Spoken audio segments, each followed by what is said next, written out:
Health system ऐसा है कि आप जब तक मर नहीं रहे, टू बी ऑनेस्ट, आपको वो नहीं ट्रीट करेंगे। इमिग्रेंट्स जो आ रहे हैं, जो हम हैं यहाँ पर, स्टूडेंट्स हैं या फिर जो वर्क हम्म। परमिट पे भी आ रहे हैं, 13 से लेके अराउंड 38% तक हम टैक्स पे कर रहे हैं। तो काफ़ी भारी कॉस्ट पे कर रहे हैं, इतने टैक्सेस आ रहे हैं। आप हार्डवर्क कर रहे हो, आपका अमाउंट मोस्टली, यार किसको बोलते हैं, 25-30% आपका वो जा रहा है, टैक्सेस में जा रहा है, करेक्ट। और मेरा अगर $3000 का बाई वीकली बनता भी है, तो उसमें से मेरा अराउंड 1000-1200 तो टैक्स कट जाए। पहले जब हम आते हैं तो मेरे को लगता है कि सब सीरियस होते हैं कि यार इतना पैसा खर्चा करा है, आप एटलीस्ट 30 लाख आप लगाते हो, पढ़ाई करने के लिए आते हो। तो स्टूडेंट्स आना कम हो रहे हैं, सबको पता भी चल रहा है कि यहाँ पे जॉब का मार्केट कितना गिर गया है। एक तरीके से रिसेशन मान लो आप, जिसकी अभी कोई बात भी नहीं कर रहा है यहाँ पे। बट कोविड के बाद काफ़ी इम्पैक्ट पड़ा है। और जिस हिसाब से इंडिया ग्रो कर रहा है, जो परसेंटेज पे इंडिया ग्रो कर रहा है, उतना कनाडा ग्रो नहीं कर रहा है अभी। एक लिस्ट ऑफ वो बता सकते हो कौन कौन सी हाई पेइंग जॉब्स वगैरह हैं अगर कोई करना चाहे वहाँ पे? जो हम ऐसे सोचते हैं कि यार एक इलेक्ट्रिशियन या फिर प्लम्बिंग या फिर गार्डनिंग, ये सब आप बिलीव नहीं करेंगे, ये हाई पेइंग जॉब्स हैं यहाँ पे। मैंने ना एक यूट्यूब पे वीडियो देखी थी जहाँ पे वो बता रहा था कि ये ना उसके साथ ऐसी कुछ सरकमस्टेंस हुए जहाँ पे उसको ऐसा लगा कि वो रेसिज्म है वहाँ पे कनाडा के अंदर। करेक्ट। तो कभी आपके साथ हुआ है कि ऐसा कुछ सीन कि वहाँ पे लोग जो हैं थोड़ा मिसबिहेव करते हैं ऐसा कुछ? यार ये आप बिल्कुल डिनाई नहीं कर सकते हो, रेसिज्म ऑफ कोर्स है। लोगों को लगता है एकदम एकदम हरा हरा लगता है कि यार वहाँ पे जाएंगे स्ट्रेट फॉरवर्डली पढ़ाई करेंगे, देन हम अप्लाई करना स्टार्ट कर देंगे, और जॉब नहीं मिलेगी। देन हमारे को जॉब मिल जाएगी। ये जो है प्राइमरी सिनेरियो है। बट ये नहीं। प्रशांत भैया हमारे को पूरी रियलिटी चेक दे रहे हैं कि एक्चुअल में हो क्या रहा है अभी एट द मोमेंट। तो अगर जैसे पार्ट हाँ, टाइम भी अगर लोग करते हैं ऐसा। तो वहाँ पे मतलब अगर हाँ कितना इनकम जनरेट कर सकते हैं सिर्फ पार्ट टाइम से? तो पीआर के अंदर ऐसे क्या पर्क्स मिलते हैं जो कि इतने ज़्यादा जो तुम लोग 100 गज की ज़मीनें बेच के कनाडा जा रहे हो वो कुछ भी वर्थ नहीं है। ठीक है। आज का ये एपिसोड उन सारे लोगों के लिए है जो कि कनाडा जाना चाहते हैं स्टडीज़ के लिए और एक वेल सेटल्ड जॉब के लिए। मैंने इस एपिसोड के अंदर बात करी है प्रशांत दुआ से, जो कि कनाडा के अंदर बहुत ज़्यादा टाइम से रह रहे हैं। उन्होंने मेरे साथ शेयर करी वहाँ की ग्राउंड रियलिटी अबाउट जॉब्स, कि वहाँ पे जॉब अवेलेबिलिटी कितनी चल रही है और कितनी है। ऑल्सो हमने बात करी है कि वहाँ का एजुकेशन सिस्टम कैसे वर्क करता है compare to Indian education system colleges में। एंड ऑल्सो हम लोगों ने बात करी है कि वहाँ पर अल्टीमेटली जाना वर्थ इट है या नहीं। हमने बात करी है सारी चीज़ों के बारे में जो कि आपको जाने से पहले ज़रूरी है जानना। Make sure to watch this episode till the end and you are watching the Ronit show and मेरा नाम है Ronit Malhotra. Enjoy the episode. कैसी चल रही है वहाँ की लाइफस्टाइल और कैसा चल रहा है आपका वहाँ पे जब से आप गए हुए हो और कितने साल हो गए गए हुए? रोनित, मेरे को घर से निकले हुए तो काफ़ी टाइम हो गया, 9 साल हो गए अब। क्योंकि 2015 में मैं बॉम्बे निकल गया था, उसके बाद दुबई, दुबई के बाद कनाडा। तो ऑलमोस्ट 9 इयर्स हो गए अब। बट हाँ, फन जर्नी रही है अभी तक। यहाँ पे आना टफ तो था काफ़ी, बट हमेशा वो डाउट और वो थॉट रहता है, क्या वो वर्थ इट था, वो जो इतनी जर्नी आप डिफिकल्ट टाइम देख के आए, वो वर्थ था। तो अभी यही प्रोसेस चल रहा है, आगे आपको और जानने को मिलेगा जैसे जैसे बात करते हैं। तो कौन से सन के अंदर आप गए थे, कौन सी ईयर में गए थे कनाडा?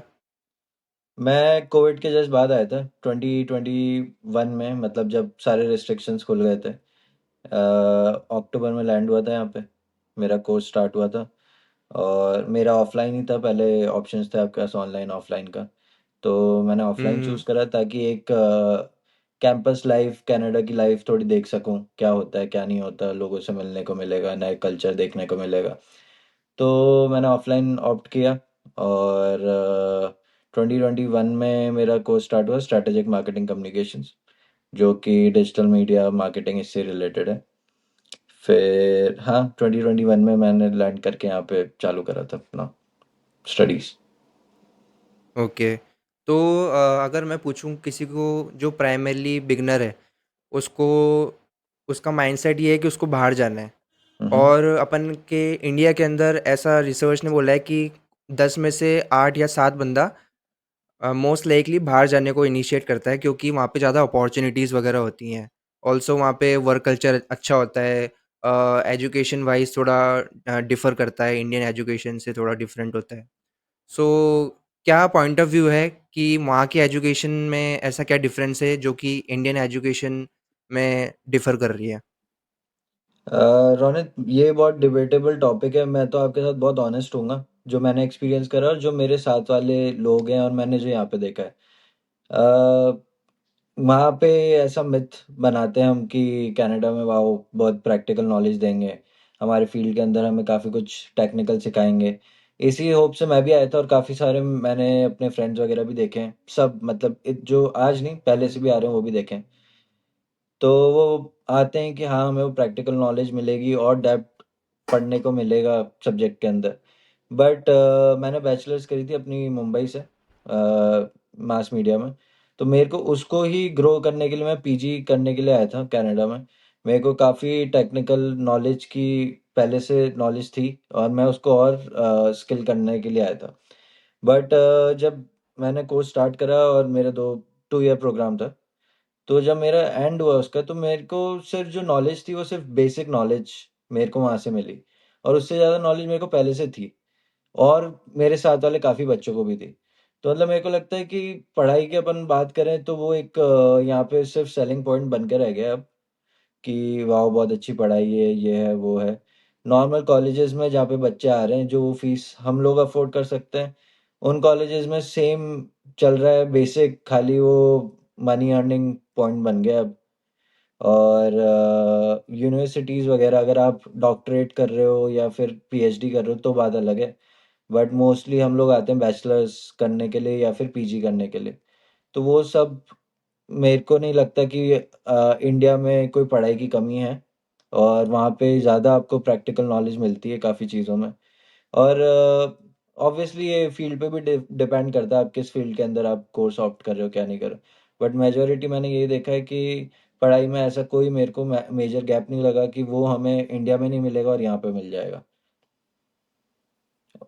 ओके। हम्म। तो आपका एक्सपीरियंस से क्या लगा है आपको, जो भी इंटरनेशनल स्टूडेंट्स वहाँ पर आए हैं? तो वो लोग सीरियस हैं पढ़ाई को लेके, या फिर वही पार्ट टाइम जो है अपना घर चलाना हम्म। होता है, वो सब वो चीज़ करने में ज़्यादा इंडल्ज्ड हैं? पहले जब हम आते हैं तो मेरे को लगता है कि सब सीरियस होते हैं कि यार इतना पैसा खर्चा करा है, आप एटलीस्ट 30 लाख आप लगाते हो पढ़ाई करने के लिए आते हो, तो आप बोलते हो कि नहीं ऑफ कोर्स आप आए हो तो आपको उसमें ध्यान देना है। तो वही 50-50 का रेशो है। कई लोग पहले से आते हैं कि नहीं हमें डे वन से पैसा कमाना है, कई लोग आते हैं कि नहीं हमें पढ़ाई के साथ पैसा कमाना है। तो डिपेंड करता है, काफ़ी सारे लोग हैं जैसे अगर अपन बात करें नॉर्थ साइड की, तो नॉर्थ से और साउथ से काफ़ी बच्चे आ रहे हैं। तो नॉर्थ में पंजाब एक मेजर एरिया जैसे लोग आ रहे हैं। तो काफ़ी लोग नहीं अफोर्ड कर सकते, बट एक जो ड्रीम बन चुका है कि नहीं हमें कनाडा जाना है, तो वहाँ पे लोग अपने घर ज़मीन बैंक बैलेंस सब कुछ अ, रख के और यहाँ आ रहे हैं। तो उनके लिए तो वो एक स्ट्रगल बन जाता है कि हम पढ़ाई पे ध्यान दें कि हम वो रीपे करें लोन हमारा, और हम हमारी फैमिली के हम ही अर्नर हैं, तो हम उनको सपोर्ट करें। तो फिर वो फाइट चालू हो जाती है और मेरे को लगता है कि सब वही पैसे ही चूज करते हैं, पढ़ाई वगैरह एक साइडलाइन हो जाती है। और धीरे धीरे फिर वही उसी में लग जाते हैं, पार्ट टाइम चालू करते हैं, पार्ट टाइम में लग जाते हैं। फिर जो अपने फील्ड का है वो सारा स्कोप खो देते हैं, वो फील्ड में जाने का और फील्ड में जॉब ढूंढने का। तो ज़्यादातर जो बैचलर्स वगैरह हैं, लाइक जैसे जो भी बैचलर्स करके आते हैं, या फिर आफ्टर 12th भी बहुत सारे बच्चे जो हैं कनाडा जाने के लिए इनिशिएट होते हैं। तो कनाडा ही क्यों? मिडल ईस्ट में भी कंट्रीज़ हैं, यूएई वगैरह हैं, और दूसरी कंट्रीज़ भी हैं, जो कि अच्छी अपॉर्चुनिटीज़ भी हैं, और वहाँ पे बिज़नेस भी बहुत ज़्यादा है। तो कनाडा ही क्यों चूज़ करते हैं ज़्यादातर लोग? मैं वही बता रहा था रोनित कि एक जो वेस्टर्न कंट्रीज का जो एक मिथ हमारे कंट्री में है कि वो बहुत बेस्ट है, वहाँ की लाइफस्टाइल एकदम जाते ही चेंज हो जाएगी, वो तो खाली अब मिथ है। क्योंकि आप यहाँ लैंड करते हो, आपका स्ट्रगल चालू हो जाता है और आपको फिर सारे रियलिटी चेक मिलता है कि यार ये जो लाइफ हम सोच रहे थे वो वैसी नहीं है। अब मैं हम्म। मेरे को ये सारी नॉलेज थी, मैं प्रिपेयर्ड आया था इसके लिए। बट फिर भी कहीं ना कहीं वो डाउट रहता है कि सही डिसीजन है कि नहीं है। अब जैसे मिडिल ईस्ट, मेरे को दोनों का एक्सपीरियंस है, तो मेरे को लगता है मैं ये अच्छा एक्सप्लेन कर पाऊंगा ये क्वेश्चन। कि मैं मिडिल ईस्ट में भी रहा हूँ, दुबई में मैं ऑलमोस्ट 2 साल वहाँ पे रहा हूँ। तो मिडिल ईस्ट सेम अमाउंट आपको, मैं बैचलर्स करके गया था, इनफैक्ट मेरे को कोई पहले वर्क एक्सपीरियंस नहीं था। मेरा फर्स्ट वर्क एक्सपीरियंस एक प्रॉपर एजेंसी में बोले तो दुबई के अंदर था। तो वहाँ पे भी सेम अमाउंट मैं अर्न कर रहा था, यहाँ पे भी सेम अमाउंट अर्न कर रहा हूँ। यहाँ एक्सपेंस ज़्यादा है, वहाँ एक्सपेंस नहीं थे। बट अगर आप बहुत सीरियस हो अपने स्ट्रीम को लेके कि आप इंजीनियर हो या फिर आप और कोई टेक्निकल फील्ड के अंदर हो, और आप चाहते हो कि आपको एक, क्योंकि दुबई में यूनिवर्सिटीज़ हैं बट वहाँ पे उन यूनिवर्सिटीज़ को इतना इम्पोर्टेंस नहीं देते।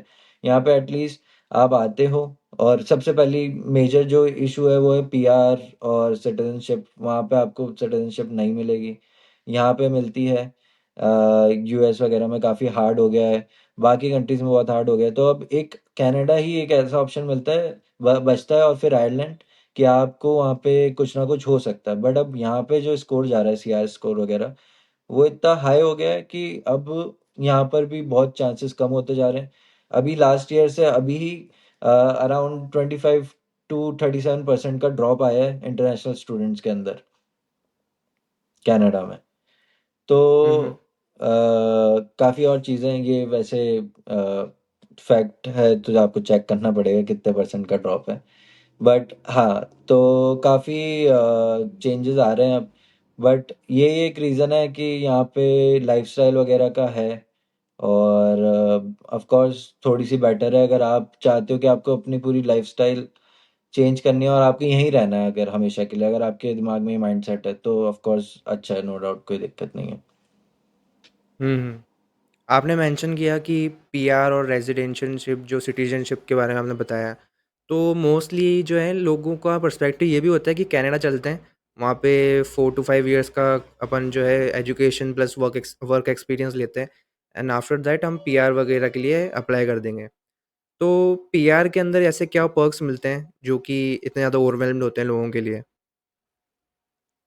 एक तो पीआर लेना इतना इम्पोर्टेंट इसलिए है क्योंकि उसके बिना आप यहाँ स्टे नहीं कर सकते। आपका वर्क वीज़ा, आपका स्टडी परमिट, वो एक सर्टेन पीरियड टाइम तक ही होता है। जैसे मैं था 2 ईयर पे, तो 2+3 होता है। तो मैं 2 ईयर स्टडी प्रोग्राम के लिए आया था, तो मेरे को 3 ईयर्स का वर्क परमिट मिलेगा। तो मेरे पास 5 साल है टोटल। अगर मैं 5 साल में मेरे पास पीआर आ जाता है तो मैं यहाँ पे रहना कंटिन्यू कर सकता हूँ, नहीं आता तो मेरे को वापस बैक होम जाना पड़ेगा। तो इसलिए पीआर बहुत मस्ट है। और वो एंड गोल होता ही है सबका यहाँ पे आने के बाद कि आपको पीआर तो चाहिए सी अगर आपको यहाँ पे रहना है तो। और आपने इतना इन्वेस्ट किया होता है, तो मेरे को लगता है मैं भी इसी वजह से रुका हूँ कि मेरे को पीआर अप्लाई करना है।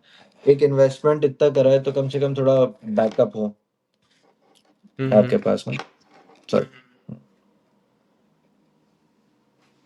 लाइक जैसे हेल्थ केयर वगैरह भी वहाँ पे फ्री हो जाता है आफ्टर गेटिंग द पीआर, उसके अलावा क्या क्या होता है? हेल्थ केयर का बहुत बड़ा इशू है, ओपनली हम्म। कोई डिस्कस नहीं करता उसको।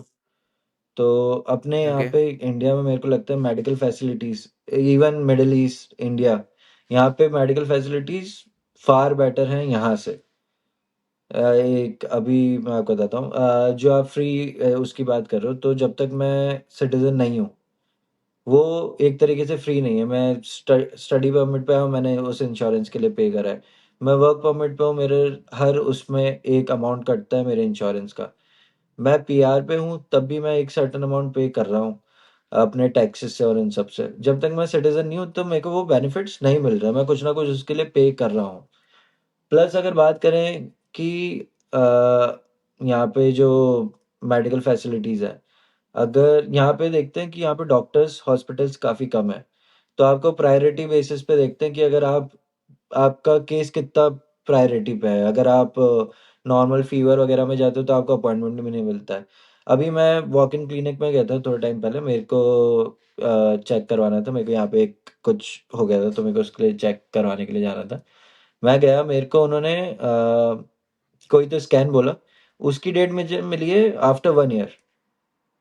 तो अच्छा। आप इमेजिन कर सकते हो एक नॉर्मल स्कैन आप करवाने के लिए जा रहे हो और वो बोल रहे हैं सर कि आपका अपॉइंटमेंट बुक कर दिया हमने और ये अक्टूबर नेक्स्ट ईयर में होगा। तो हाँ। जब तक तो वो डिजीज बीमारी कुछ रही नहीं है आप में, आप नॉर्मल किसी चीज़ के लिए यहाँ जा ही नहीं सकते। और हेल्थ सिस्टम ऐसा है कि आप जब तक मर नहीं रहे, टू बी ऑनेस्ट, आपको वो नहीं ट्रीट करेंगे। अच्छा। आपको यहाँ पे पर्सनल फिजिशियन चाहिए, पर्सनल डॉक्टर चाहिए आपका, वो आपको प्रिस्क्राइब करेगा, जब डॉक्टर आपको चेक करेगा। बहुत लेंदी प्रोसेस है और मेडिकल फैसिलिटीज़ इंडिया जैसी तो बिल्कुल नहीं है। अभी मेरे पेरेंट्स के, अगर मैं फ्यूचर में सोचता हूँ कि मेरे पेरेंट्स को यहाँ मूव करना है, तो ऑफ कोर्स एज के साथ में जैसे मेरे ग्रैंडफादर वगैरह हैं वो बीमार हैं, हो रहे हैं, पेरेंट्स हैं, अगर उनका कुछ भी होता है कि मेरे को उनको हॉस्पिटल वगैरह लेके जाना पड़ता है, तो कि रेगुलर चेकअप के लिए भी है किसके लिए, तो ना तो यहाँ पे इतना फीजेबल है और ना ही इतना कन्वीनियंट है। हम फ्री हेल्थ सिस्टम की बात तो कर रहे हैं, बट वो किस कॉस्ट पे है कि आपका पेशेंट जब पूरी तरीके से उसको हो गया है बीमारी और उसके बाद आप उसको ट्रीट कर रहे हो, तो फिर सेंस ही क्या बनता है।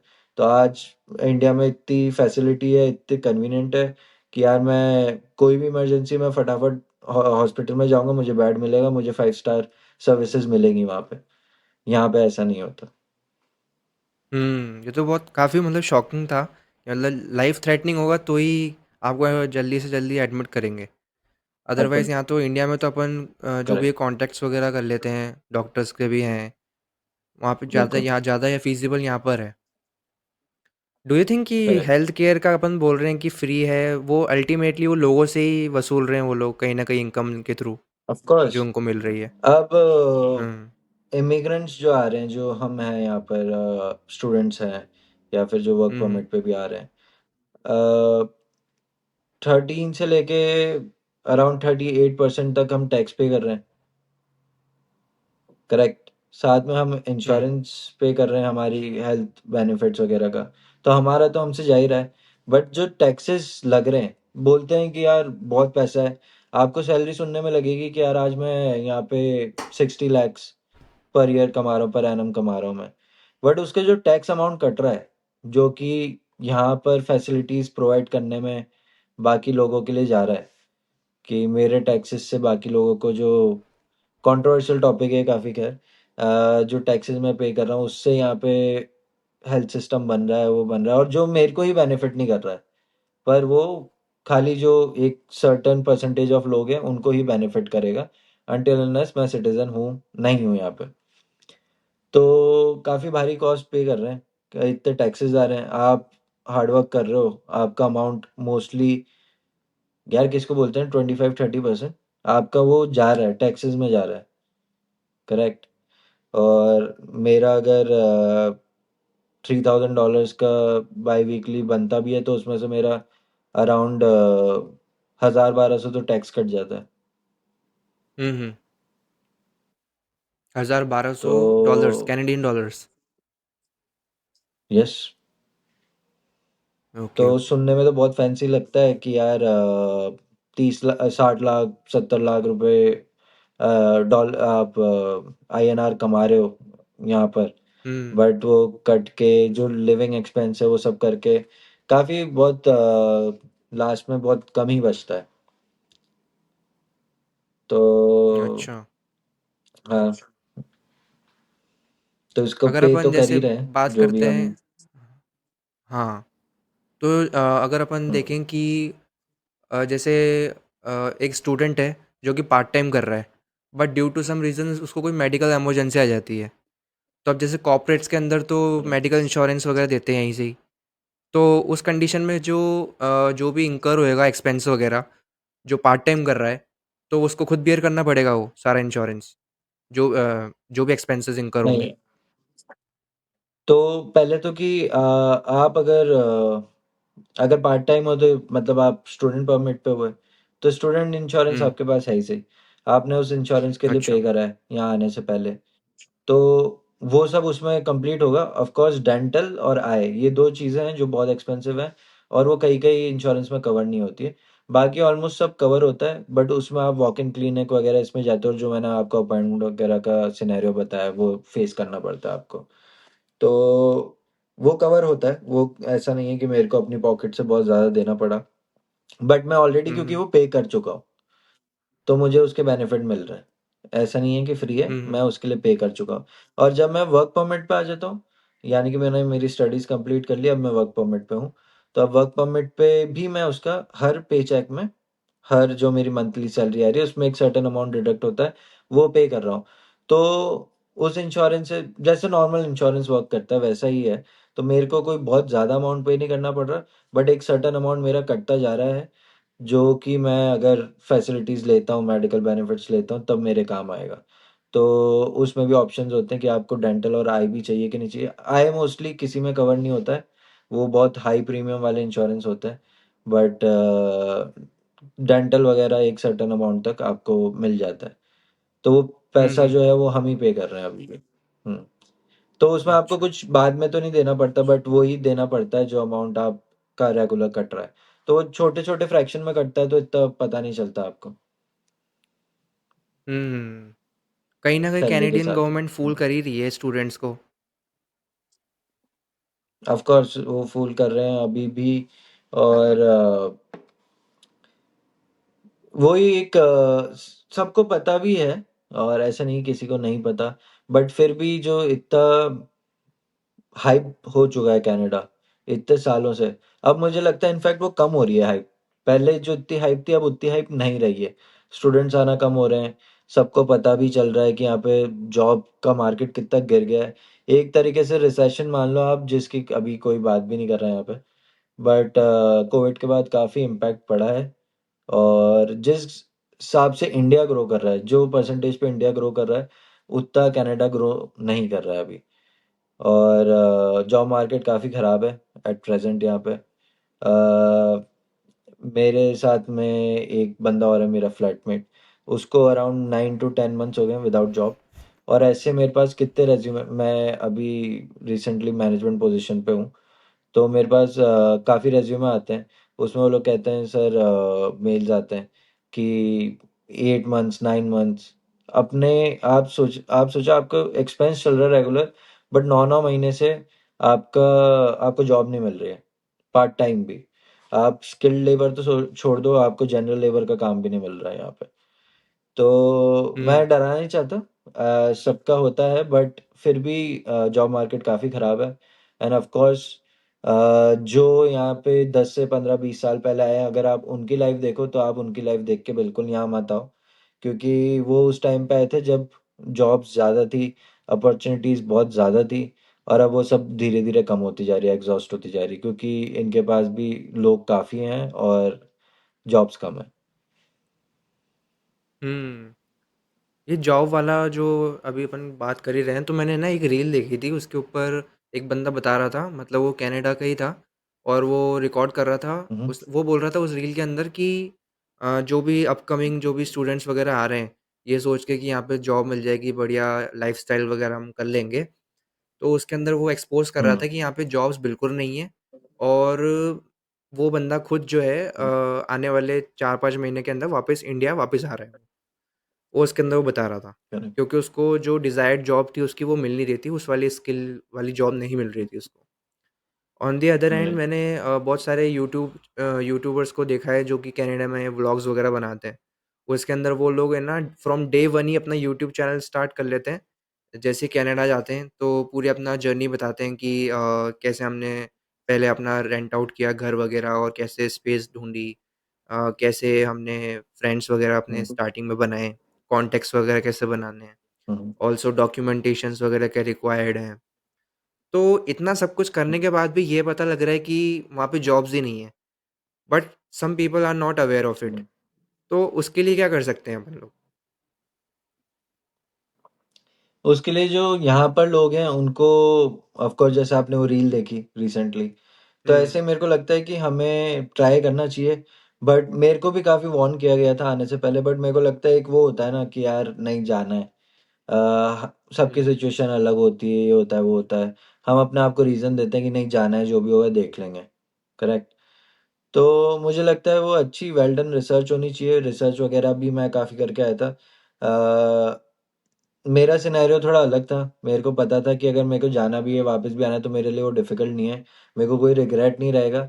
बट मैं देखता हूँ कि जाके कैसा होता है, क्या सीन है, क्या नहीं है। क्योंकि मेरा ये आना काफ़ी टाइम से ड्रीम था। तो ये डिपेंड करता है, आप अवेयर करा सकते हो बट फाइनल डिसीजन तो खुद पे ही होता है।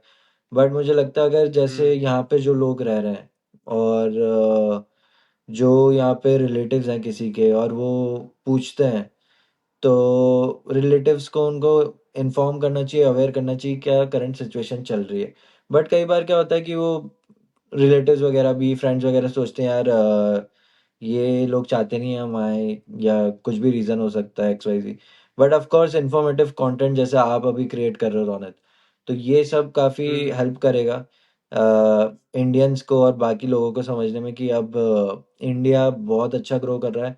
और सेम मेरे फ्रेंड्स हैं वहाँ पे सेम अमाउंट ऑफ सैलरी उनको मिल रही है जो मुझे यहाँ मिल रही है। बट मेरा एक्सपेंस ज़्यादा है, प्लस मैं फैमिली से भी दूर हूँ। तो मुझे लगता है हुँ, ये जितना ज़्यादा लोगों को पता लगे अच्छा है कि अब इंडिया में भी काफ़ी ग्रोथ अपॉर्चुनिटीज़ हैं। और आप एक खाली एक ड्रीम मिथ के लिए इतना दूर ना आए। और इसको हुँ, आप बोल रहे हैं कि कैसे बताएं, तो यही हो सकता है कि जो यहाँ लोग हैं और बाकी लोग हैं जो अवेयर हैं इस चीज़ों के लिए, वो बाकी लोगों को बताएं। हुँ। आई थिंक आपने पूरा रियलिटी चेक दे दिया है लोगों को, जो भी अगर प्लान कर रहा है कनाडा जाने के लिए। तो एक लिस्ट ऑफ पैरामीटर्स बनाने चाहिए कि ऑब्जेक्टिव क्या है, करना क्या है। अगर प्लान बी अगर बनाना हो तो वो कर सकते हैं। बट एट द एंड जो वहाँ के लोग हैं वही रियलिटी चेक दे रहे हैं। सो पूरा all the way from Canada Kitchener हमसे कनेक्ट हुए हुए हैं प्रशांत भैया, तो रियलिटी चेक बता रहे हैं वहाँ का। अगर अपन जॉब्स के बारे में बात करें तो मैं तो यूट्यूब पे ना जो ट्रकिंग वहाँ पे लोग करते हैं, वहाँ पे बोलते हैं कि वो सबसे हाईएस्ट पेइंग जॉब है वहाँ की ट्रकिंग। तो एक करेक्ट, लिस्ट ऑफ वो बता सकते हो कौन-कौन सी हाई पेइंग जॉब्स वगैरह हैं, अगर कोई करना चाहे वहाँ पे, मिलती है तो? Right, right. मेन है कि ये अच्छा नहीं लगेगा लोगों को सुन के, बट जो इंडिया में हम करते हैं, जो हम डिज़ायरेबल जॉब्स नहीं मानते, या फिर every profession is desirable and कोई भी कम ज़्यादा नहीं होता है। बट जो हम ऐसे सोचते हैं कि यार एक इलेक्ट्रिशियन या फिर प्लम्बिंग या फिर गार्डनिंग, ये सब आप बिलीव नहीं करेंगे, ये हाई पेइंग जॉब्स हैं यहाँ पे। आप अगर इलेक्ट्रिशियन हो, आप अगर प्लम्बर हो, या आप ट्रक चला रहे हो, अब ट्रक का तो वही बात है जैसे कनाडा की हाइप है। ट्रक ट्रक ड्राइविंग हुँ, वगैरह का मार्केट बहुत वापस वैसा ही हो गया, खराब हो गया है। अभी रिसेंटली आपने देखा होगा, थोड़ा टाइम पहले ट्रक ड्राइवर्स वगैरह ने स्ट्राइक करी थी। अच्छा। तो ये सब भी चल रहा है, तो वो सब जो हाई पेइंग जॉब थी वो नीचे आ रही है। बट ऑफ कोर्स ये कारपेंटर्स, इलेक्ट्रिशियंस, ये काफ़ी हाई पेइंग जॉब्स हैं यहाँ पर। बट अगर आप टेक्निकल उसमें देखें तो इंजीनियर्स वगैरह की, स्किलफुल इंजीनियर्स जो कि मार्केट में डिमांड है जिनकी, वो काफ़ी डिमांड में तो नहीं बट हाई पेइंग जॉब्स हैं। डॉक्टर्स वगैरह की बहुत हाई पेइंग, ऑफ कोर्स मैंने आपको बताया मेडिकल कैसा है यहाँ पे, तो डॉक्टर्स की हमेशा नीड है। बट वो डॉक्टर्स को आना यहाँ पे बहुत मुश्किल है। मेरी सिस्टर खुद डेंटिस्ट हैं, तो ऐसे अगर सोचते हैं, तो वो एक वापस से सिनेरियो है वो कि आप सेम पढ़ाई आपकी यहाँ पे वैलिड नहीं है, तो आपको वो रीस्टार्ट करना पड़ता है। तो हाई पेइंग जॉब्स यही हैं, लॉयर जो इंडिया में है, लॉयर, इंजीनियर्स, हुँ, डॉक्टर्स, ये तो एक लाइन है ही सही जो हाई पेइंग है। बट इसके अलावा भी हेल्थ वर्कर्स और बाकी जो मैंने आपको नीचे की जॉब्स बताई, हुँ, अगर आप बेसिक कम स्किल सेट के साथ में जॉब्स देख रहे हैं, तो कम स्किल सेट हुँ। के साथ में जॉब्स हैं ये प्लम्बिंग वगैरह और इनकी। तो इसके वहाँ पर जैसे किसी को प्लम्बिंग वगैरह करनी है तो ये वो डायरेक्ट जाके सीख सकता है या फिर उसके लिए प्रोफ़ेशनल से कोर्स करना पड़ेगा कुछ? सर्टिफिकेशंस होते हैं, प्रोफेशनल सर्टिफिकेशंस होते हैं, ऑफ कोर्स आपको कोर्स करना पड़ेगा उसका। आपके पास पहले से नॉलेज है तो काफ़ी अच्छा है। बट आपको यहाँ पे आके उसका कोर्स करना चाहिए और करना पड़ेगा एक सर्टन। आप कोई पढ़ाई भी कर रहे हो उसके बाद में 4 महीने 3 महीने का कोर्स होता है कि आप अगर प्लम्बिंग में जाना चाहते हो या रूफिंग में जाना चाहते हो या किसी भी और फील्ड ये इस वाले काम में जाना चाहते हो तो उसके सर्टिफिकेट्स वगैरह होता है। हुँ। आप तो मतलब जैसे कनाडा किचनर में रह रहे हो, तो कभी घूमे हो उसके अलावा भी कहीं बाहर गए हो? और कौन-कौन से एरियाज़ वगैरह हैं वहाँ पे? यार मैं बाहर बाहर मैं टोरंटो वगैरह गया हूँ। बट हुँ, मैं बोलूँगा एक काम, पहले पढ़ाई थी, काम था, उसमें फंस गए आप। उसके बाद में आप क्या बोलते हैं जॉब में फंस गए। फिर हुँ, आप वही अर्निंग वाले लूप में फंस गए कि नहीं यार अभी तो सेव करना भी बचाना है, ये सब कुछ करना है। तो आप ज़्यादा एक्सप्लोर नहीं कर पाते। बहुत ब्यूटीफुल कंट्री है एक्सप्लोर करने के लिए, बट हुँ। कर नहीं पाते। बट हाँ मैं काफ़ी जगह होके आया हूँ आसपास भी, और टोरंटो वगैरह भी होके आया हूँ मैं। वो तो काफ़ी पास में ही है। हाँ, हाँ मैं यूँ क्या कह रहा बोल था रहे थे कि रोहान? 1 महीना आप पूरा निकाल लेना उसके लिए, घूमने के लिए कनाडा आने से पहले। मैंने सोचा, मैं यही प्लान कर रहा था कि कार ले लेनी चाहिए अभी और पूरा एक्सप्लोर करना चाहिए एक बार। मतलब इतने पैसे लगाए हैं तो कम से कम कनाडा पूरा घूम तो लूँ, तो ऐसा नहीं हो रिग्रेट बाद बिल्कुल, में कि यार गया था घूमा नहीं। तो वो करने का हाँ, प्लान है मतलब पूरा मेरा। राइट। तो कनाडा अगर हाँ। स्पेसिफ़िकली बात करूँ तो लाइक मैंने प्रोविंस सुना हुआ है, मतलब बहुत सारे प्रोविंस है वगैरह वहाँ पे। तो बाइफरकेट करके बताओगे हम्म। ऑडियंस को कि कौन-कौन सी जगहें हैं? ओके, तो जो मेजर प्रोविंसेस हैं वो है ओंटारियो, नोवा स्कॉशिया और न्यू फाउंडलैंड लेब्राडोर। तो ऐसे करके हुँ, हुँ। 6 से 7 प्रोविंस हो गई हैं। तो उसके अंदर काफ़ी जगह हैं। जैसे अगर मेजर अट्रैक्शन आप पूछ रहे हो कि क्या-क्या घूमने का है, हुँ, तो बैंफ है, एक काफ़ी अच्छी जगह है। मतलब वो बैंफ सबसे ज़्यादा अच्छा माना जाता है कि आपको अगर घूमने जाना है तो बैंफ बहुत ब्यूटीफुल है और वहाँ आपको होके आना चाहिए। तो और बाकी सीनिक ब्यूटी बहुत है यहाँ पे। नेचर लविंग हो आप अगर, तो आपको यहाँ पे बहुत कुछ मिलेगा देखने को। काफ़ी समर वगैरह में तो बहुत सुंदर होता है। वो एक चीज़ है, उसके लिए मैं बोलता हूँ कनाडा बेस्ट है, जो आपको और कहीं नहीं देखने को मिलेगा। तो काफ़ी सारी जगह है यार रोनित यहाँ पे। अगर आप आके एक्सप्लोर करोगे तो हुँ, हुँ। आपको समझ में आएगा। आप मतलब समर में कैंपिंग जा रहे हो, आप ट्रैकिंग के लिए जा रहे हो, आप आसपास के लेक्स घूम रहे हो। काफ़ी जगह है, काफ़ी जगह है। बहुत बड़ा है और काफ़ी घूमने को बहुत कुछ है। बट हाँ मैंने बैंफ इसलिए बोला क्योंकि हुँ। मेरा नेक्स्ट प्रायोरिटी लिस्ट पे घूमने में बैंफ सबसे पहले है। तो मैं अब नेक्स्ट वहीं प्लान कर रहा हूँ जाने की। हाँ, बकेट लिस्ट में आपने डाल रखे हैं डेस्टिनेशन घूमने के लिए। बिल्कुल वो डाल रखी है। मेरा समर का मेरा सही। यही प्लान है। समर आ रहा है, गाड़ी हाँ। लेनी है और बैंफ घूमने हुँ। जाना है सबसे पहले। तो अभी वहाँ पे क्या तो टेम्परेचर है? ये प्लान है अभी। यार कल तो कोल्ड बहुत है अभी? ठंड थी। कल हाँ कोल्ड है। और इनफैक्ट होली चल रही है, मैं घर पे बात कर रहा था, सब होली खेल रहे हैं वहाँ पे। और यहाँ पे अच्छा। बाहर बर्फ हो रही है। तो अभी कुछ फ्रेंड्स का फोन आया था सही। कि यार कुछ हाँ। करते हैं, होली चल रही है।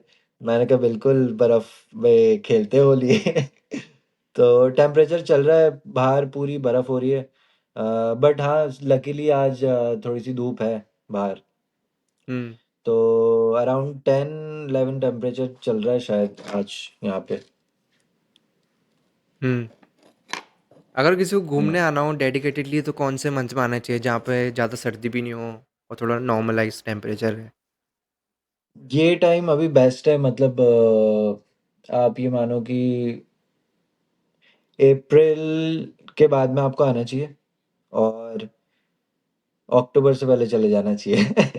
तो ये एक टाइम है, दुबई चले इसमें जाओ फिर आप डायरेक्ट। इजीली घूम सकते हो। हाँ, फिर आप दुबई चल जाओ, क्योंकि यही टाइम है जब बहुत सही वेदर रहता है। इसके अलावा तो इतनी ठंड है ना, आप कहोगे यार यहाँ घूम नहीं सकते। हाँ, इस बार इस बार सरप्राइजिंगली बहुत कम ठंड पड़ी है। हाँ। और काफ़ी शॉर्ट टाइम के लिए पड़ी है। तो अभी बीच में तो बिल्कुल धूप वगैरह आ गई थी, सब एकदम सब चेंज हो गया था। फिर एकदम से स्नोफॉल हुआ और वापस सब बर्फ़ वगैरह हो गई। बट हाँ अक्टूबर तक हुँ। अच्छा टाइम है, आप अगर कोई भी घूमने आना चाहता है तो। हम्म। अक्टूबर से पहले पहले का सबसे सही रहेगा, उसके बाद ज़्यादा कोल्ड हो जाएगा। बहुत कोल्ड हो जाएगा, ज़्यादा से भी ज़्यादा हो जाएगा। अक्टूबर में भी काफ़ी ठंड हो जाती है धीरे धीरे। हाँ। तो अक्टूबर से पहले पहले सही। घूम लो जितना घूम सकते हो, उसके बाद काफ़ी डिफिकल्ट हो जाता है। हाँ हाँ। यूनिवर्सिटी का एक्सपीरियंस बताओ अपना, कैसा रहा? यार बहुत फन था। मेरे को लगता है यूनिवर्सिटी और कॉलेजेस तो आप कहीं पे भी चल जाओ पूरे वर्ल्ड में हम्म। फन ही होता है, आपको नए लोगों से मिलने को मिलता है। और काफ़ी चीज़ें एक्सप्लोर करने को मिलती है, प्लस आपको यहाँ के लोकल्स मिलते हैं, तो आपको एक कल्चरल वो भी मिलता है, एक्सपीरियंस भी कि यार आप नए कल्चर से इंटरेक्ट कर रहे हो, आप नए लोगों से इंटरेक्ट कर रहे हो। और प्रोफेसर्स वगैरह काफ़ी सही रहते हैं, काफ़ी फन था। I still miss the college life. उस टाइम पे लगता था यार जल्दी कॉलेज ख़त्म हो ये सब, बट कॉलेज लाइफ काफ़ी अच्छी थी। और कई कई कैंपस वगैरह काफ़ी अच्छे होते हैं। मेरा कैंपस थोड़ा छोटा था, तो कैंपस में एंजॉय करने हम्म। के लिए ज़्यादा नहीं था, but of course the company वो काफ़ी अच्छी थी, काफ़ी अच्छे फ्रेंड्स बने, बहुत लोगों से मिला मैं। और कोई इवेंट्स वगैरह भी होते थे, वो काफ़ी एंजॉय करा। फिर आसपास काफ़ी एक्सप्लोर करा कॉलेज के, तो वो काफ़ी एक फन टाइम था। और कोई हम्म। भी कॉलेज में मेरे को लगता है फनी होगा। हाँ राइट। तो इंडिया वाले में ज़्यादा मज़ा आया या फिर कनाडा वाले में? यार मेरे को लगता है इंडिया में ना बहुत सारे फैक्टर्स यहाँ पे डिपेंड कर रहे हैं। जैसे कि इंडिया में आपको इजीली एक्सेस है पर्सनल व्हीकल का। आप आसपास दूर दूर तक घूमने जा रहे हो अपने फ्रेंड्स के साथ में। प्लस वो आपका होम बेस है, अगर आप अपनी खुद की कंट्री में हो तो वहाँ पे तो आप ऑफ कोर्स मज़े कर ही रहे हो। अगर मैं जैसे अपने मुंबई की लाइफ और यहाँ की कंपेयर करूँ, तो ऑफ कोर्स मुंबई काफ़ी फ़न था। बट मैं बोलूँगा ये भी बहुत अलग एक्सपीरियंस है, और अगर आपको बहुत अलग नया एक्सपीरियंस देखना है तो यहाँ पे भी काफ़ी फ़न है। तो दोनों अलग अलग सिनेरियो हैं, बट हाँ दोनों अच्छी लाइफ थी कॉलेज की। सही है। मेरे को तो एक है ना क्विक क्वेश्चन आ गया अभी एकदम से। मैंने ना एक यूट्यूब पे वीडियो देखी थी हम्म। जहाँ पे वो बता रहा था कि ना उसके साथ ऐसी कुछ सर्कमस्टेंस हुए जहाँ पे उसको ऐसा लगा कि वो रेसिज्म है वहाँ पे, कनाडा के अंदर। करेक्ट। तो कभी आपके साथ हुआ है क्या ऐसा कोई सीन कि वहाँ पे लोग जो हैं थोड़ा मिसबिहेव करते हैं ऐसा कुछ? यार ये आप बिल्कुल डिनाई नहीं कर सकते हो, रेसिज्म ऑफ कोर्स है। हुँ, और बट मेरे हुँ, को कभी कभार लगता है, जैसे यार फॉर एन एग्जांपल आप देखो कि आप आप नॉर्थ साइड के हो, आप साउथ में जा रहे हो, करेक्ट। तो साउथ में आप एक आउटसाइडर हुए, तो आपको थोड़ा थोड़ा तो वहाँ पे भी फील होगा आउटसाइडर, और लोग आपको फील करवाएंगे। और ऑफ कोर्स आप सेम लैंग्वेज नहीं बोलते हो, तो आपको वो एक बैकलैश आता है वहाँ पे आपको लोग थोड़ा सा डिफरेंट ट्रीट करते हैं। बट अगर आप ट्राई करो कि यहाँ पर इनके कल्चर के हिसाब से सेट होने का, अगर आपके पास एक लैंग्वेज बैरियर नहीं है, तो काफ़ी अच्छे लोग भी हैं। और रेसिज्म पहले काफ़ी था, अब मुझे लगता है धीरे धीरे वो कम हो रहा है, क्योंकि भाई ये दूसरा इंडिया बन जाएगा थोड़े टाइम में। अपन यहाँ पे पूरा टेक ओवर कर चुके हैं लोग आपको हर जगह इंडियंस मिलेंगे। तो वो रेसिज्म है, बट अब ये लोग समझने लग गए हैं कि यार ये जो है ये हमारी इकोनॉमी का कोर, क्या मतलब मेन पार्ट है। हमारी इकोनॉमी अगर हमें चलानी है तो यही इनसे ही चल रही है। तो वो एक्सेप्ट कर रहे हैं धीरे धीरे। बट कहीं कहीं पे जो पुराने लोग हैं उनमें अभी भी रेसिज्म है। कई नई टीनेजर्स भी हैं जो कि नई वो करते हैं। और वो काफ़ी फैक्टर्स की वजह से डिपेंड करता है यार, कई कई लोग रेसिज्म करते हैं, रेसिस्ट होते हैं, क्योंकि उनको लगता है ये हमारी जॉब ले रहे हैं। और ऑफ कोर्स हम लोग काफ़ी हार्ड वर्किंग होते हैं, तो हुँ। एम्प्लॉयर प्रेफर करता है कि आप मतलब इंडियंस वगैरह और बाकी नेशनलिटीज़ को काफ़ी प्रेफर करता है। तो कहीं ना कहीं तो है रेसिज्म। मेरे को एज सच तो कोई बहुत मेजर ऐसा रेसिज्म नहीं मैंने देखा कि मेरे को एकदम ट्रॉमा हो गया हो कि मेरे को यार ये क्या हो गया, ये तो बहुत अलग वो हो गया। क्योंकि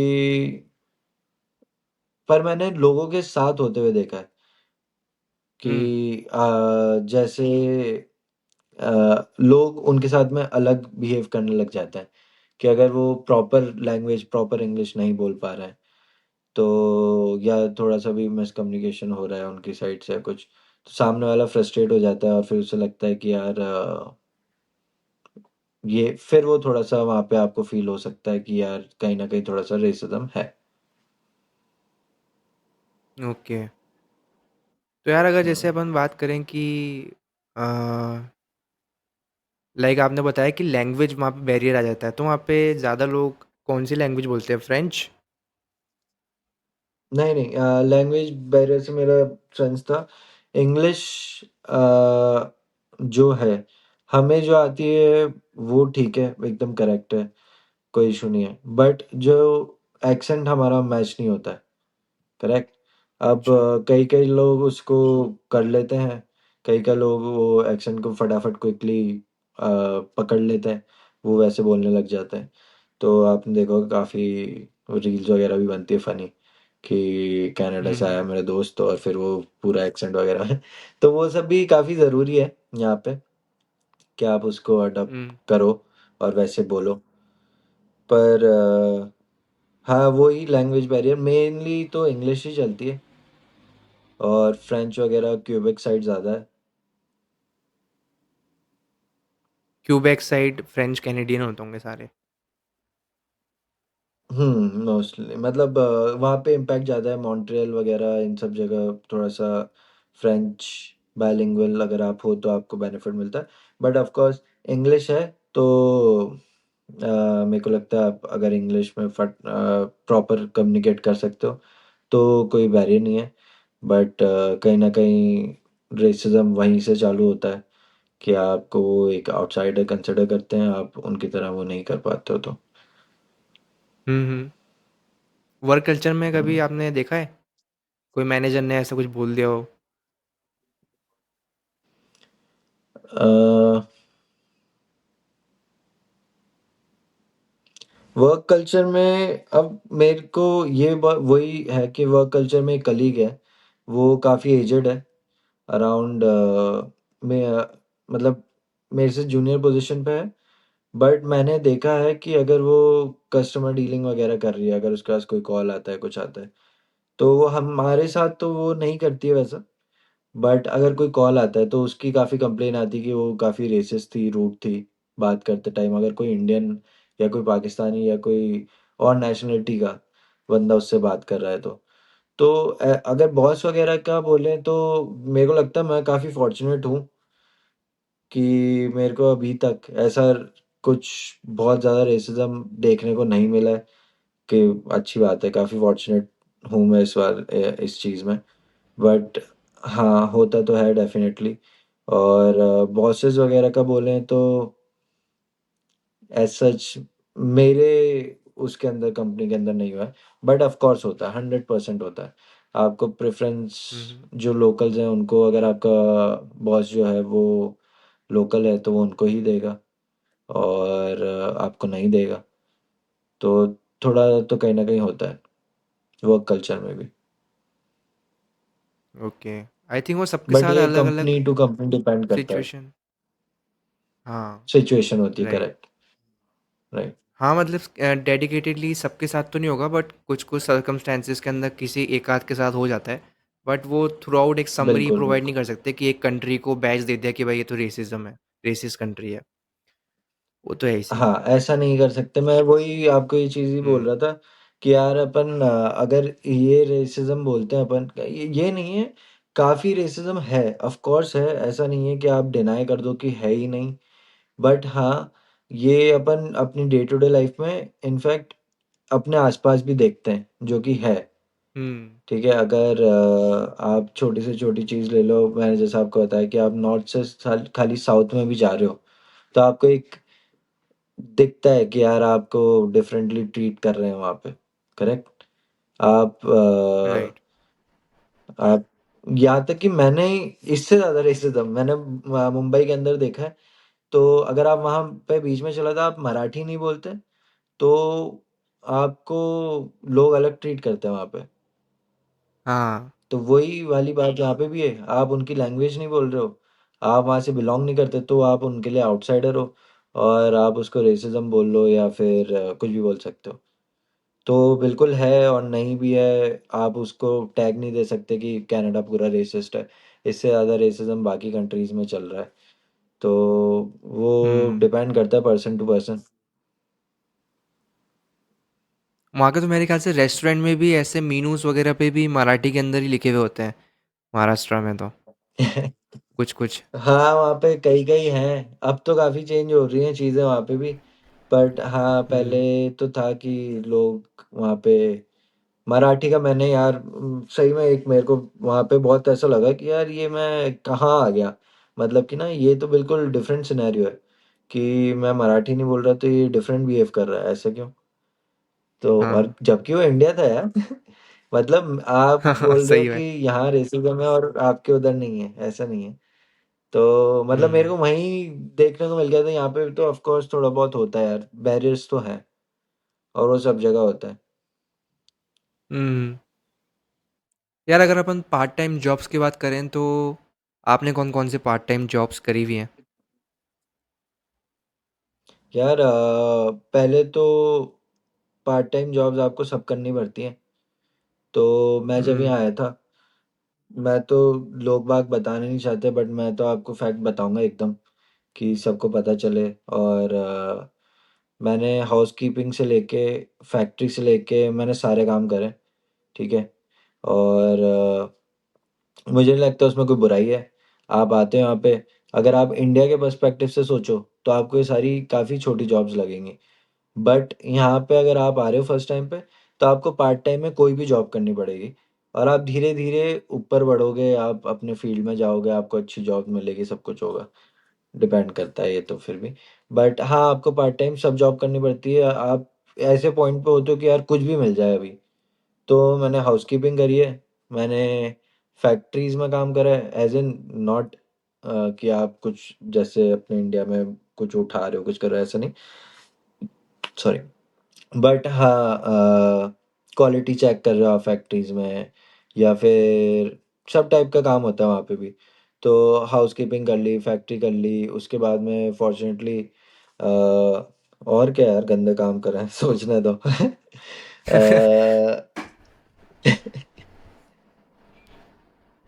मतलब हाँ, ये 4-5 मतलब जॉब्स तो यही आपने है करी हाँ। हुई हैं इन सब चीज़ों में। हाँ, 4-5 जॉब कर रखी है, काफ़ी हार्ड जॉब्स भी थी।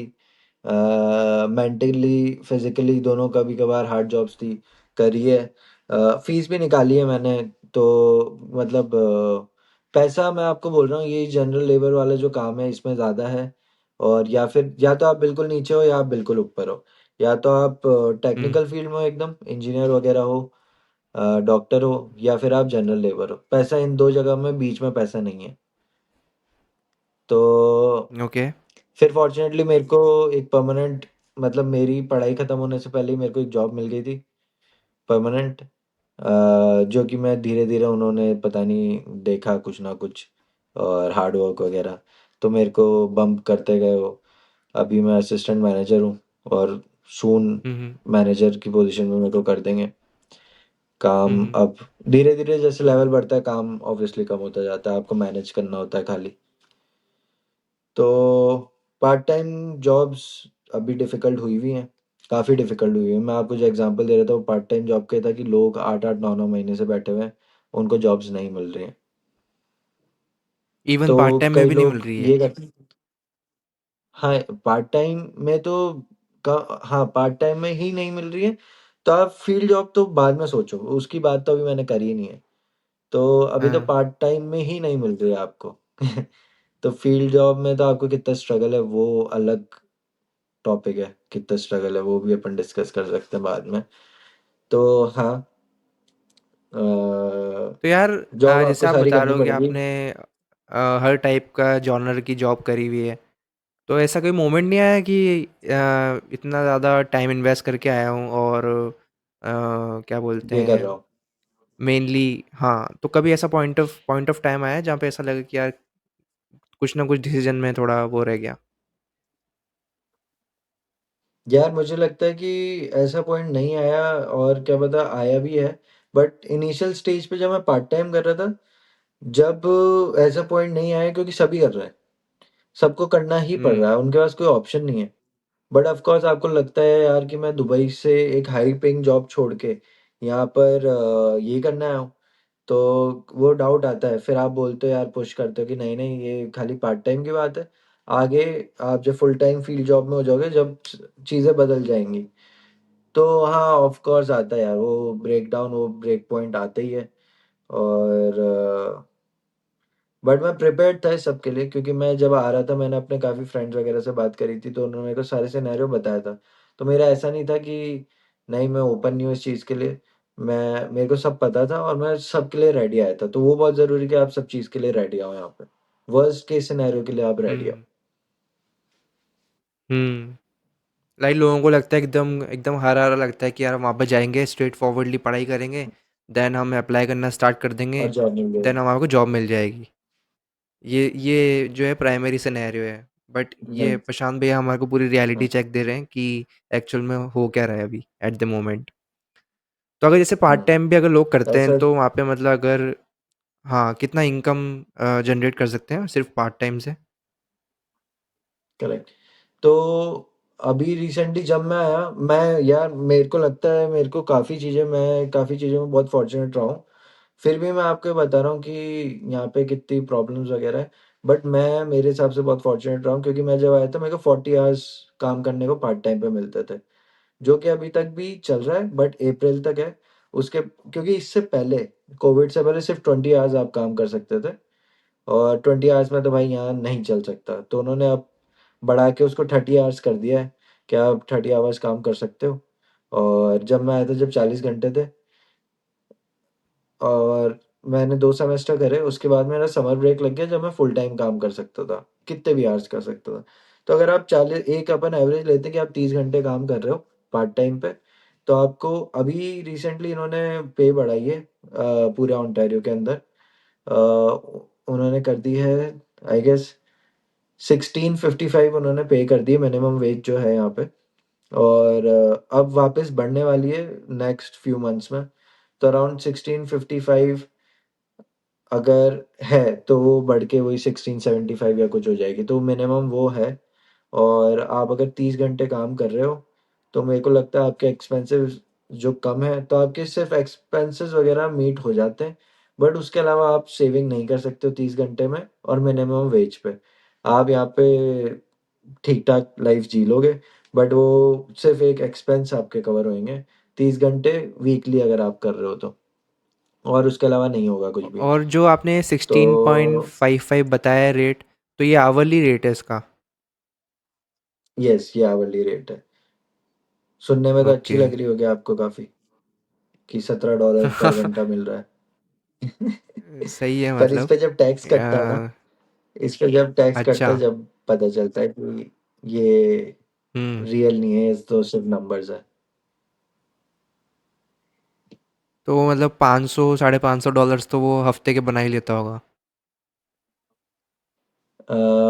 पूरे मंथ यहाँ पे बाई वीकली आता है। हाँ, तो वीकली की बात मतलब कर रहा कि हूँ। अगर, हाँ, तो हर 2 हफ्ते में यहाँ पे आता है आपका। तो अगर मैं 30 30 घंटे 60 घंटे कर रहा हूँ, तो मेरा अराउंड 700 to 800 बनता है। 60 आवर्स अगर मैं बाई वीकली कर रहा हूँ, तो 700 to 800 बन जाता है, करेक्ट। और मंथली हो गया वो $1600। ओके। $1600 के सोलह अंदर से सौ फिर से अठारह अगर सौ हाँ, हाँ, कंटिन्यू करो। 1600 से $1800 बनता है। अब अगर आप इसको डिवाइड करने का पूछ रहे हो कि मंथ एक्सपेंस कितना है, अगर आप वो पूछ रहे हो, तो फिर रेंट बहुत बढ़ चुका है, बहुत ज़्यादा बढ़ चुका है यार। मैं घर चेंज करने की सोच रहा था, तो मैं रेंट देखा, अगर आप हाँ, प्राइवेट ले रहे हो, तो कम से कम आपको $800 किचनर के अंदर, कम से कम आठ सौ क्या डॉलर बात आपको कर रहे स्पेंड हो? करना है प्राइवेट रूम के। हाँ। हाँ, आधी सैलरी ठीक तो है। उड़ ही गई। और आधी सैलरी अगर आप पार्ट टाइम पे हो तो आपकी उड़ी गई। प्लस आप हैं। टोरंटो वगैरह जा रहे हो यार, रेंट हो रहा है 1100 1200, इतना हाइक हो गया है। अगर आप इस पे रिसर्च करोगे तो आपको पता चलेगा ऑल टाइम हाई, यूएस से ज़्यादा हुँ, हाई रेंट हुआ हुआ है अभी कनाडा के अंदर। और गज़ब! बहुत एक्सपेंसिव हो गया। ग्रोसरीज एक्सपेंसिव हो गई, रेंट एक्सपेंसिव हो गया। तो अगर आप ऑन एन एवरेज, मैं समहाउ मैंने मैनेज करा। मैंने बहुत पहले लीज़ रही थी, तो आपको मैं यही सिनेरियो बताता हूँ। मैंने जब आया था 2021 में, मैंने लीज़ ली अपने घर की, और मैंने आज तक ये अपार्टमेंट नहीं छोड़ा, क्योंकि मेरा रेंट आता है 1650, 2 बेडरूम का। करेक्ट। और अब इसी अपार्टमेंट का रेंट हो गया 2200। अच्छा। तो 2 साल के अंदर रेंट कम से कम भी यहाँ का $500 to $600 बढ़ चुका है। हुँ, और ये मिनिमम रेंट है यहाँ पे, अगर आप 2 बेडरूम वगैरह लेने जा रहे हो तो। और इसके अलावा तो बहुत रेंट एक्सपेंसिव हो चुका है। तो आपका मेजर पार्ट जो है इनकम का, रेंट ग्रोसरी में जाता है। वो कटने के बाद में जो बचता है, आप सोचते हो या तो हुँ। बाहर चल जाओ, कुछ देख लो। वो गए $200 300 आपके खर्च हो गए, अगर आप किचनर से कहीं बाहर टोरंटो भी घूमने जा रहे हो तो हुँ। इनफ नहीं तो यार बनता। अपन ने पार्ट टाइम से आप सिर्फ पार्ट सर्वाइव टाइम कर सकते हो। हाँ, राइट, पार्ट टाइम से सिर्फ सर्वाइव ही कर सकते हैं।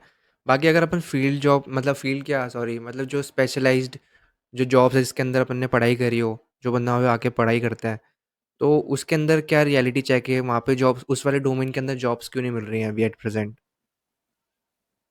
करेक्ट। ऐसा नहीं है कि जॉब्स बिल्कुल ही नहीं है, आप अगर अपने फील्ड में ढूंढ रहे हो तो है। एक जॉब है तो एक जॉब पे 1200 एप्लीकेशन होती है। कंपटीशन बहुत टफ है।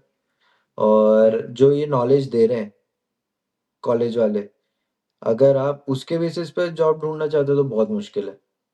बहुत ज़्यादा मुश्किल है। और अ, उस पे आपको जॉब नहीं मिल सकती, क्योंकि आपको एक्स्ट्रा स्किल्स की ज़रूरत है। आप खुद सीखो या कुछ भी करो, क्योंकि कॉलेज आपको बहुत एडवांस नॉलेज नहीं दे रहा है। तो आपके फील्ड में जॉब अगर आपको चाहिए तो बहुत हार्ड वर्क करना पड़ेगा, बहुत कंपटीशन होगा, बहुत रिजेक्शन आएगी। आप 3 4 6 महीने मेहनत करोगे, जब जाके आपको कोई लैंड होगी जॉब। कई बार आप लकी होते हो, आपके रेफरेंस कॉन्टैक्ट्स बहुत काम आते हैं, वो मिल गई तो आपको जॉब मिल जाएगी। बट वो है कि आप स्टार्ट करते हो तो आप बहुत मिनिमम से स्टार्ट करते हो, कि आप फ्रेशर काउंट होते हो कई कई फील्ड्स में। हुँ, मेरे को जितनी नॉलेज है मेरे फील्ड की, तो मैं उस हिसाब से बता पाऊंगा कि अगर मैंने अपने फील्ड में पढ़ा है, अगर मुझे पहले का एक्सपीरियंस नहीं होता या नहीं है, तो मुझे अपने फील्ड में जॉब मिलना बहुत मुश्किल है। तो मुझे उसके लिए सर्टिफिकेशंस करने हैं, मुझे उसके लिए बाकी और सारी स्किल्स चाहिए, नॉलेज चाहिए। एम्प्लॉयर के पास जाता है, एम्प्लॉयर आपसे बोलता है कि आपके पास ये भी होना चाहिए, ये भी होना चाहिए, ये भी होना चाहिए। बट मेरा मोटिव तो था कि मैं अपने एक स्पेशलाइजेशन करने आया था और मैं उसमें जाना चाहता था। बट एम्प्लॉयर बोलता है नहीं, आपको सब आना चाहिए अब। तो आपको सब सीखना पड़ता है, तब जाके आपको कहीं जॉब लैंड होती है।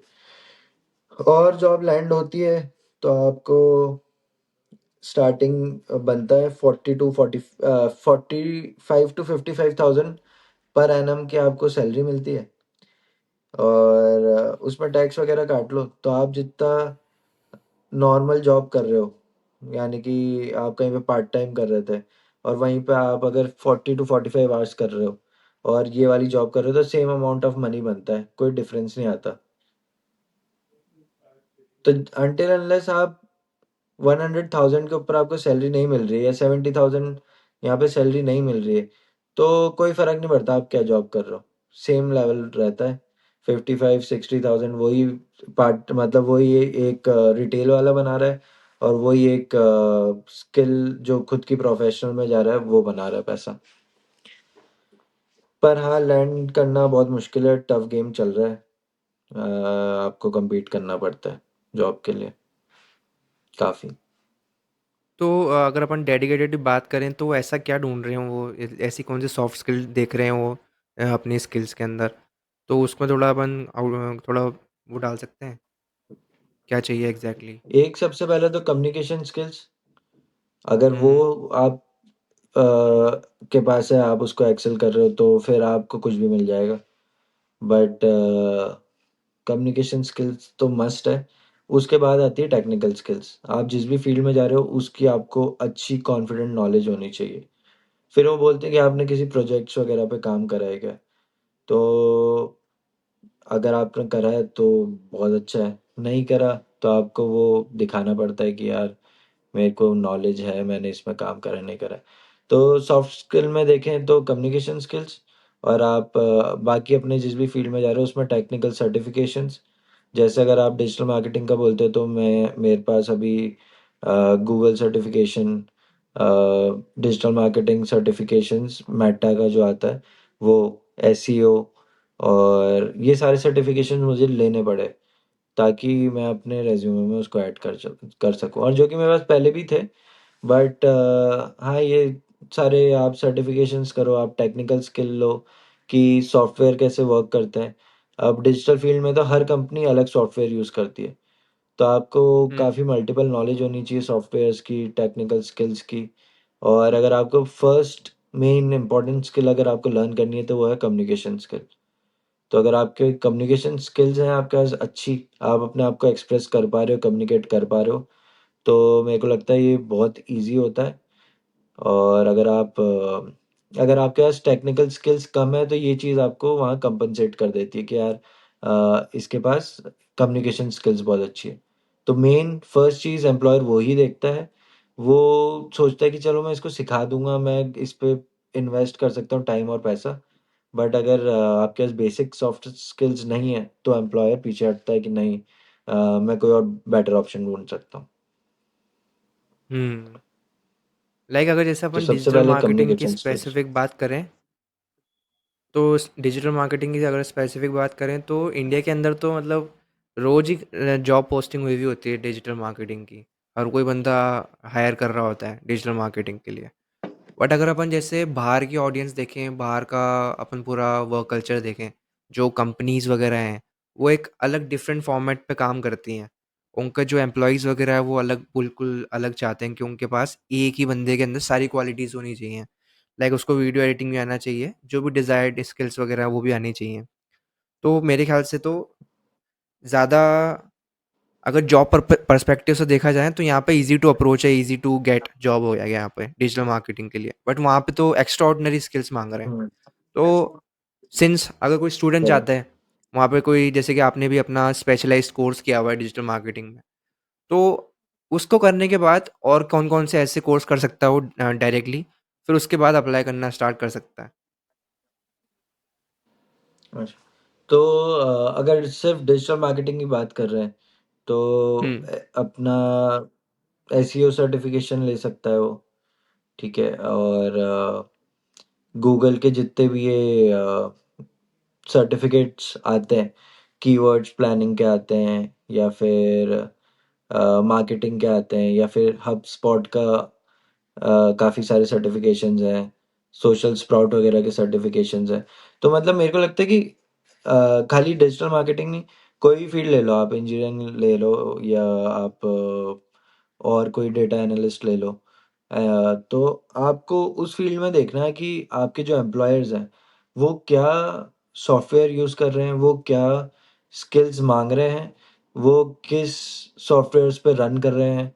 तो वो स्किल्स आपको होनी चाहिए। जैसे मेरे को काफ़ी एक फ़ायदा हुआ था मेरे इसके अंदर कोर्स में, सेल्स फोर्स था, जो कि डिजिटल मार्केटिंग में उतना रेलेवेंस नहीं लाता है सेल्स फोर्स।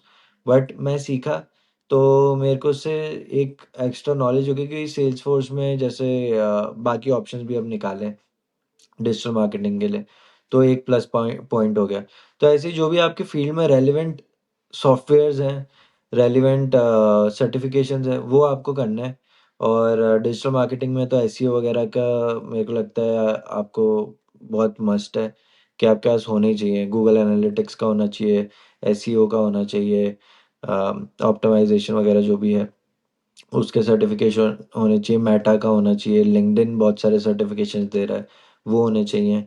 तो आप सर्टिफिकेशन जितने ले सकते हो और उसकी अच्छे से नॉलेज जितनी ले सकते हो वो लेना बहुत मस्ट है, क्योंकि अ, यही होता है कि आप वहीं पे विन कर सकते हो बाकी जो आपके वो हैं कॉम्पिटिटर्स उनसे, जो बाकी अप्लाई कर रहे हैं जॉब के लिए, तो वहीं आप स्टैंड आउट कर सकते हो।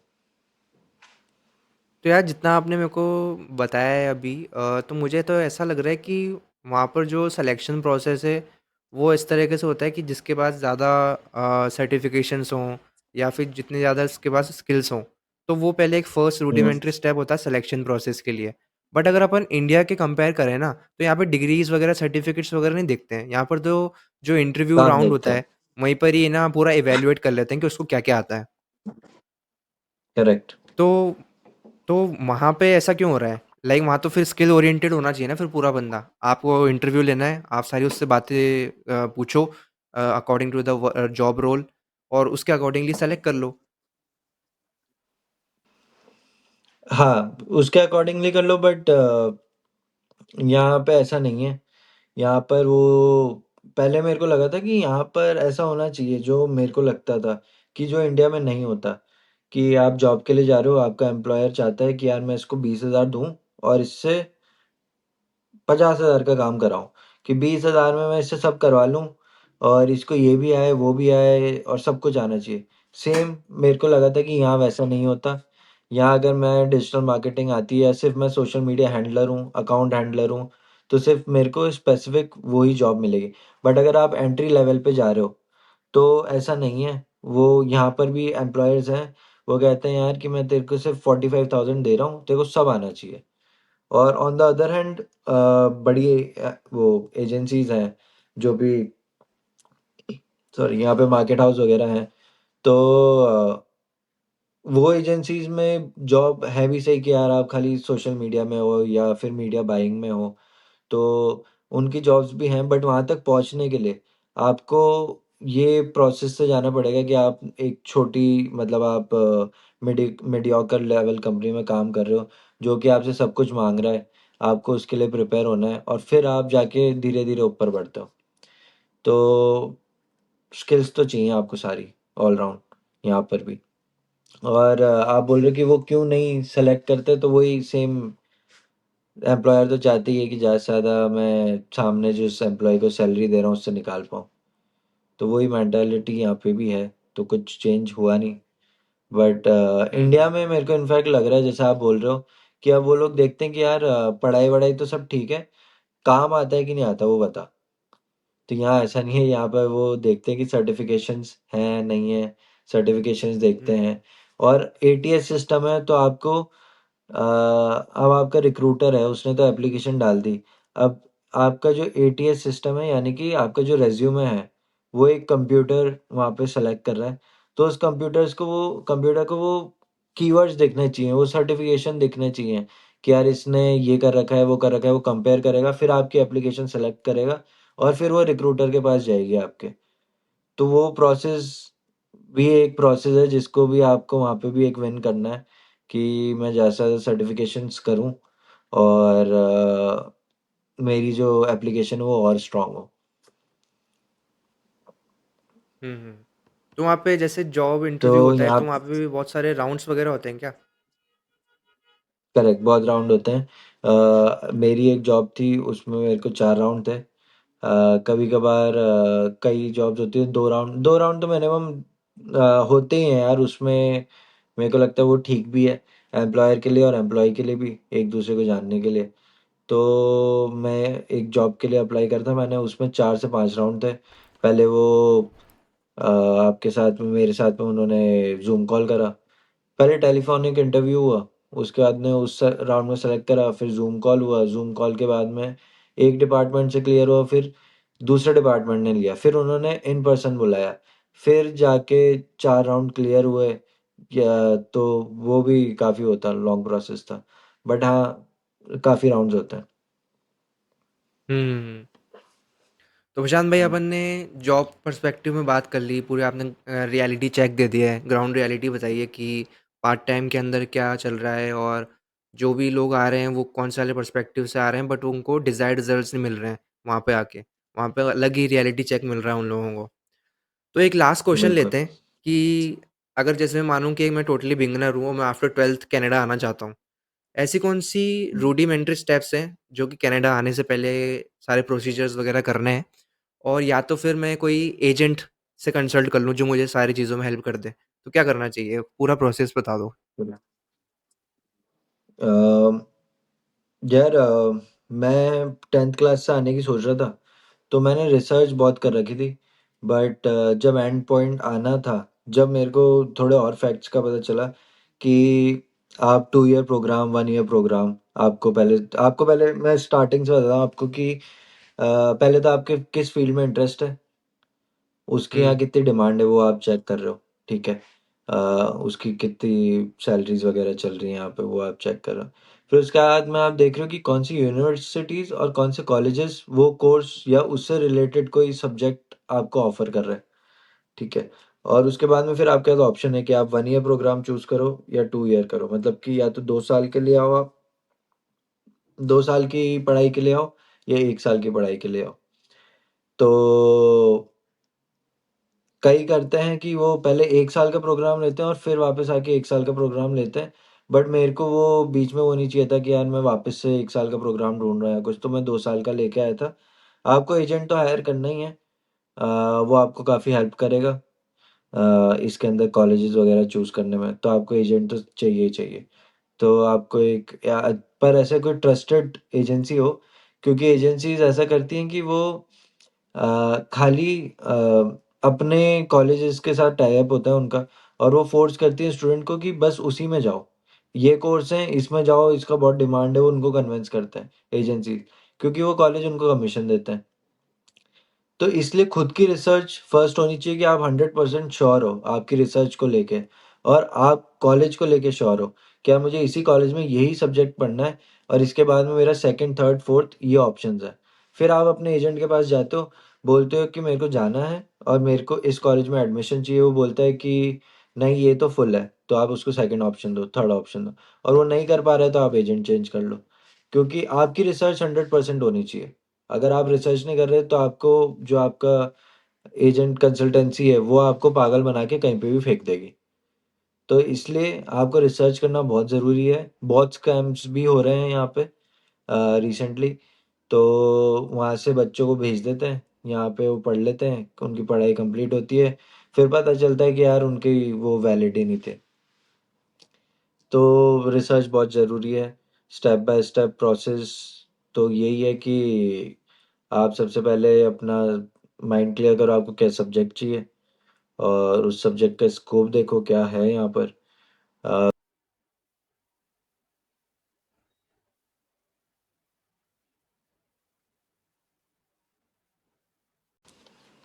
वो सारी जॉब्स प्रोवाइड कर रही हैं, तो इस सब की नॉलेज ले और फिर बस एजेंट को हायर करो, यही प्रोसेस है। और फिर बाकी तो आइल्स वगैरह का जो प्रोसेस है वो तो कॉमन प्रोसेस है, सबको पता है कि आइल्स वगैरह देना है। एक अभी नया टेस्ट भी आया है सेल्फ पिप करके, आइल्स के उसमें निकाला है उसमें कि अब उसको ज़्यादा प्रमोट कर रहे हैं वो लोग। तो उसका करिकुलम भी अलग होगा? उसमें सेम पैटर्न है बट हाँ उसकी चीज़ें थोड़ी अलग है। उसमें भी चार है शायद से टेस्ट, बट वो थोड़ा इजी है। तो इजी इसलिए अभी क्योंकि उसको ये लोग थोड़ा पुश कर रहे हैं कि लोग ये ज़्यादा करें। अब वो क्या रीज़न है, क्यों है क्या नहीं, वो सब डिटेल थोड़ी कम आइडिया है मुझे। उसके अंदर कोई ऐसा बैंड्स वगैरह का है? लाइक यहाँ पर तो 5 पॉइंट कुछ है ना मिनिमम आइल्स में? चलो, करेक्ट, हाँ। उसमें भी बैंड्स वगैरह का है। उसमें शायद 12 पॉइंट्स या ज़्यादा के बैंड्स हैं। तो अभी सब उसी की तरफ जा रहे हैं ज़्यादा, क्योंकि वो इजीली उसमें थोड़े से स्कोरिंग अच्छी दे रहे हैं। हुँ, हम्म। ओके। अगर मेन यार तो प्रॉब्लम ये है कि आपको आना है, तो हाँ, मेन ये है कि आपके पास पैसा है तो आने का प्रोसेस हो जाएगा, उसमें दिक्कत नहीं आएगी। वो बेसिक बेसिक प्रोसेस है, आपको आइल्स में अच्छे मार्क्स चाहिए, सब चाहिए, और आप इन सब में श्योर हो, आपके पास सेम कॉलेज है, आपके उसमें एडमिशन करा लिया, तो आना प्रॉब्लम नहीं है।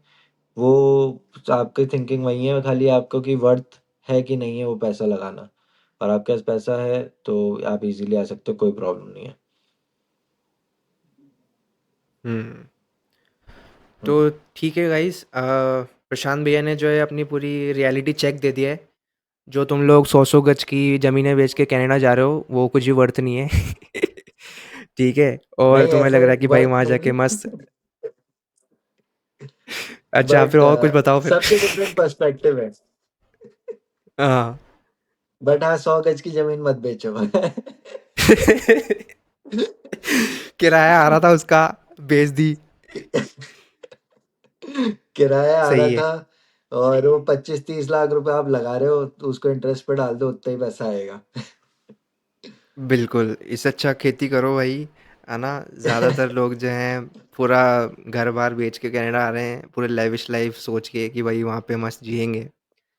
सो this was a, from our side, और thank you so much Prashant भैया फॉर कनेक्टिंग। जल्दी वापस से कोई थैंक यू एक रानू। और चीज़ पे बात करेंगे, और लेट्स कैच अप सून। सुन सुन, ये तो बहुत बड़ा टॉपिक है, एंडलेस है, मजाक भी नहीं, हुँ, इतने क्वेश्चंस है, इतने आंसर्स हैं, ये कभी खत्म नहीं होना। बट हाँ, ये सेशन काफी बिल्कुल, अच्छा था रौनक। और कभी भी किसी को भी आपको कुछ पता करना हो यहाँ का, तो ऑलवेज मैं हूँ यहाँ पे। और थैंक यू। बिल्कुल, बिल्कुल। ऑडियंस को फन था। तुरंत हम जो है नॉलेज दे देंगे about the certain topic. Also I hope आपको भी जी, बहुत मज़ा आया होगा पॉडकास्ट में। बहुत मजा आया, काफी अच्छा था ये, ऐसे काफी टाइम बाद ओके। बताने को मिला। हाँ, हाँ, थोड़ा ऑडियंस के लिए भी काफी बहुत अच्छा ज़्यादा था। थोड़ा बहुत इन्फॉर्मेटिव भी था, थोड़ा रियलिटी चेक मिला, और मेरे को भी बहुत कुछ सीखने को मिला, क्योंकि मैं भी प्लान कर रहा था पहले आने का, बट यू गाइडेड मी। हम्म। तो मैंने कहा अभी रहने देते हैं, फिर बाद में देखेंगे। नहीं सही है, मैं तो खुद अभी सोच रहा हूँ वापस आने का, तो देखते हैं। ठीक है, okay then, see you. See you, thank you Rohan.